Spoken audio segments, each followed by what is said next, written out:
I think we just wanted to have fun. I think we just wanted to have fun. I don't think we went into it too deeply at first. You just wanted to play a few shows and have some fun.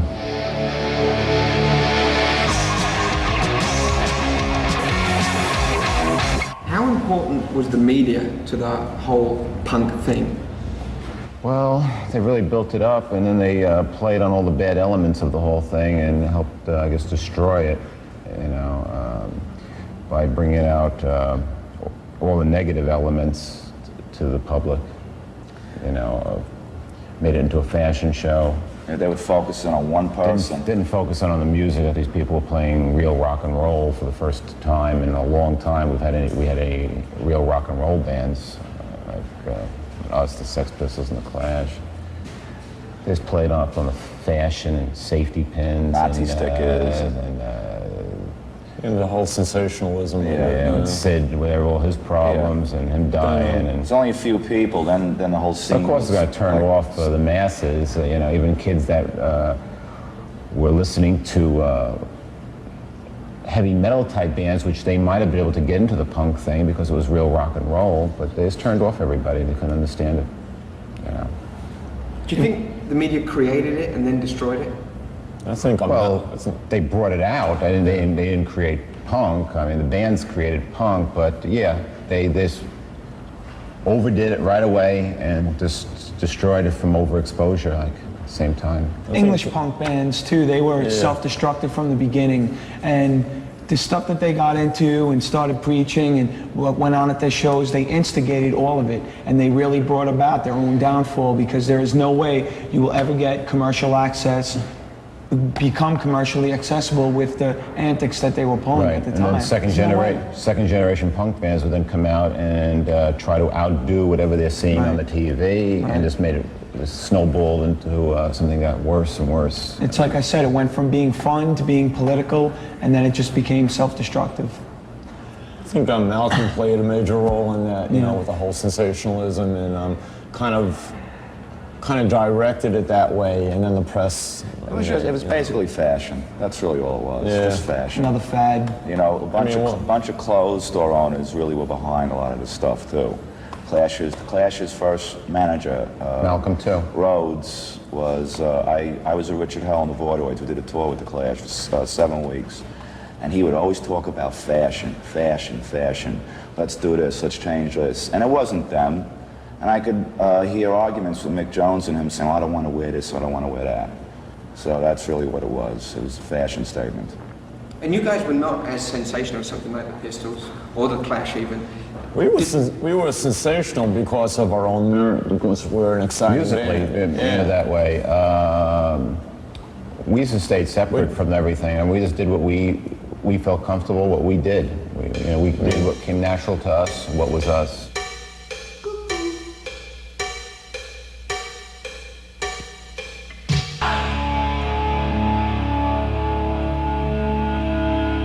I don't know, I always wanted to be playing music, I mean, right from the start. I mean, I always got excited about the whole thing, and I still am excited about it. I haven't, gotten jaded or lost touch. And I mean, every night's exciting to me, and every trip is a new adventure, We went to Yugoslavia for the first time. That was great. 9,000 people, I think on your question, I think we realized that pretty much from the start. Maybe, a year or so into it. I remember Tommy would always say about kids are going to compare us to the things that they're used to seeing, and we have to be as professional and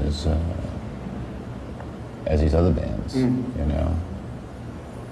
Was it pure anarchy for you then? We were all new to playing and everything, so we knew that we had to sound tight, we had to sound, but we had to be professional. I mean, you still would goof off, but as far as the show part was always serious.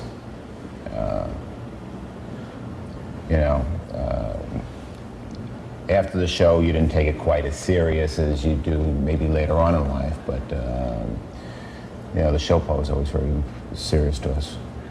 It is anarchy, though, but it's just that, you just know what you got to do. I know as a singer, you know, like I improvise on, you know, every night. It's fresh for me, you know what I mean? I know it sounds good though, but you know, I like to like keep it natural, you know what I mean? And spontaneous. It's a great song with great lyrics. The video or the... We're playing the video today. Oh, the video. Good, Yeah. good video. Yeah, video's great. Song's great, the All words are done in great. one take, no edits. Video's great. Yeah, it was this new process with all one take. I thought that was my. Who wrote the lyrics to it? I did. You want to give us a background as to why those lyrics were there? Yeah, it was about being on tour, being on the road, and it was a long, that's back in the old days when we used to tour continuous. It was almost like the whole year. And we were on tour in America, and then we went over to England, and it was Christmas. And I remember like in London, Christmas time, everything shuts down, like there's nothing to do, nowhere to go. And I was sitting in the hotel room with Dee Dee. We watched the Guns of Navarone. Like that's why I'm in England, so I can watch an American film in London, you know. So, but those the subways, you know, everything was shut down. And then Boxing Day came right after, and so it was just a continuation of nothing. You know, you're stranded in the hotel, you know. So nothing to do, nowhere to go. I want to be sedated, and that's where some of the lyrics came from. Nugent might have been watching. I know Aerosmith was on the side watching. It was good embarrassing. You know, we wanted to be good for them because they were watching, you know. And We got lots of bologna sandwiches thrown up, and we had a good meal I that gathered night. they wanted to see us, you know, and everyone, the whole audience threw their lunches. The lunches. Bag lunches. I guess a lot of people in the audience didn't get to eat then. Tuna Right. fish sandwiches.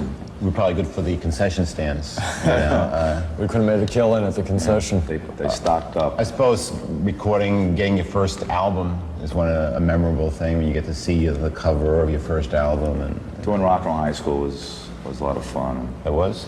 Yeah. Having Motorhead cover. Singing it. Yeah, because he got to dress up song. like a woman. Right. Rock got to dress up like a woman, and he likes that. So Rock and roll high he school enjoyed was it. the lifetime to ambitious. sing rock and roll high school in the movie theater. That was fun.